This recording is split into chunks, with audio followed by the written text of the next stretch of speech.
संपूर्ण विश्वाला ज्ञान अध्यात्म शिकवणारे सर्व साधू संत ऋषी या सर्वांना माझे अनंत कोटी वंदन. माझ्या सद्गुरूंना अनंत कोटी वंदन. हृदयापासून नतमस्तक. ज्या ज्या क्रांतिवीरांनी आपल्या देशासाठी बलिदान दिले त्यांनाही माझं नतमस्तक आणि वंदन. आणि तुम्ही इथे बसला आहात, तुम्हालाही देवस्वरूप साधू, तुम्हालाही माझं वंदन. हृदयापासून आपले आराध्य दैव छत्रपती शिवाजी महाराज यांना सुद्धा मानाचा मुलगा बाळ गोपाळ सर्वांना माझं वंदन. काय आहे बरोबर ना?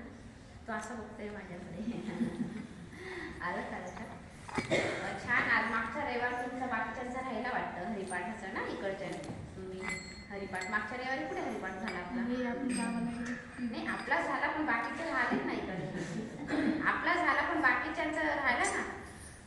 हे बाकीचे जे होते नारी आमच्या बरोबर म्हणजे जे जे आले नाही त्यांचा हरिपाठ राहिला की नाही?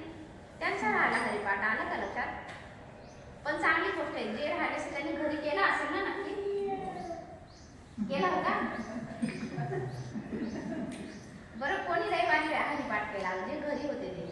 मी केला होता ना, आमच्या शेजारी बाहेर केला होता संध्याकाळी, माझ्याच घरी केला होता. हो का?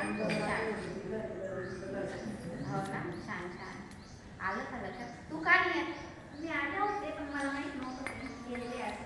अच्छा, हा पण ये जा.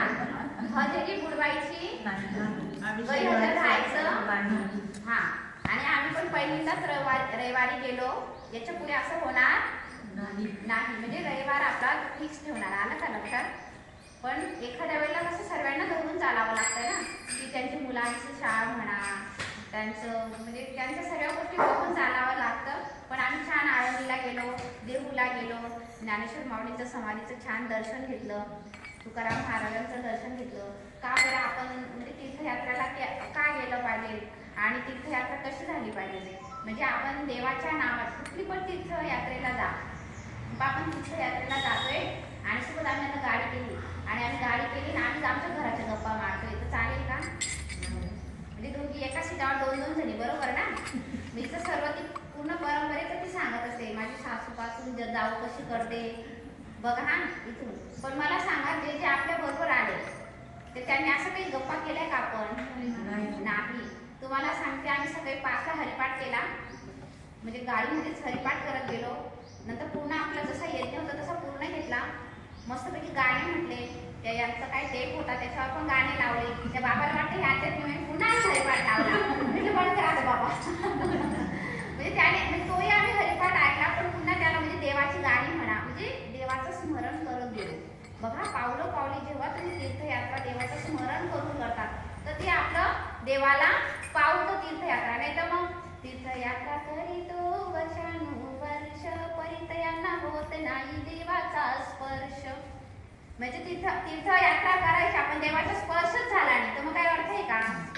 नुसतं आनंद घ्यायला जायचंय का? म्हणजे बाहेरच्या अंगणे म्हणजे खरा आनंद बाजूला आहे, पण आपल्याला असं असं करायचंय का? आपल्याला असं करायचं नाही. तीर्थयात्रेला जर जायचं असेल तर संत जात होते बघा, वारी निघते. वारीत काय करतात लोक? रामकृष्ण हरी, विठ्ठल विठ्ठल, म्हणजे तेच चालतं ना त्यांचं. हरिपाठ म्हणा, काहीतरी बसतात, म्हणजे त्याचा देवच आहे त्याच्यामध्ये, म्हणून वारी म्हणतात, बरोबर ना? पायी वारी का म्हणतात? की आपण एरवी काय करतो, घरी देवाचं नाव घेतो का? नाही, ते पुढची 1 महिना वेळ काढतात आणि मग वारी करतात, बरोबर ना? त्यासाठी ही वारी असते.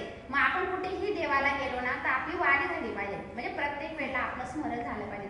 तिकडनंही रिटर्न जेव्हा आलो आम्ही तर तुम्हाला सांगते, मस्त एक अध्यात्माची चर्चा रंगली होती. प्रत्येकाला एकमेकांना प्रश्न विचारत होतो आणि त्याची त्यांनी उत्तरं द्यायची.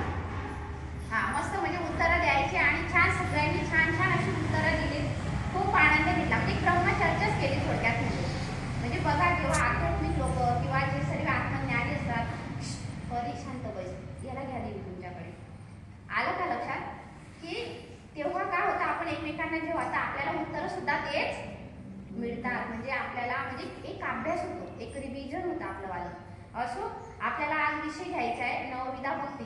कोणी कोणी ऐकली नवविध भक्ती काय असते? कोणाकोणाला माहिती आहे?